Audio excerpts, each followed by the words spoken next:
Ejaculation problem ಅಂತಿದ್ದಂಗೆ early ejaculation ಅಥವಾ pre ಎಮೆಚ್ಯೂರ್ ejaculation ಅಂತ ಮೈಂಡಲ್ಲಿ ಬರುತ್ತೆ.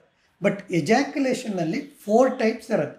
ಒಂದು ಪ್ರೀ ಮೆಚ್ಯೂರ್ ಎಜಾಕ್ಯುಲೇಷನ್ ಅಥವಾ ಅರ್ಲಿ ಎಜಾಕ್ಯುಲೇಷನ್.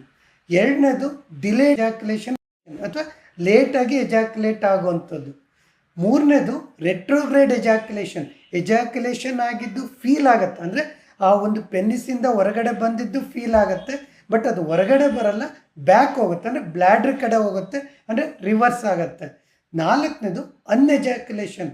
ಆ ಎಜಾಕ್ಯುಲೇಷನ್ ಎಷ್ಟೇ ಹೊತ್ತು ಇಂಟರ್ಕೋರ್ಸ್ ಮಾಡಲಿ ಅಥವಾ ಮ್ಯಾಸ್ಟರ್ಬೇಷನ್ ಹಸ್ತಮೈಥುನ ಮಾಡಿಕೊಳ್ಳಿ, ಬಟ್ ಎಜಾಕ್ಯುಲೇಷನ್ ಆಗೋದೇ ಇಲ್ಲ.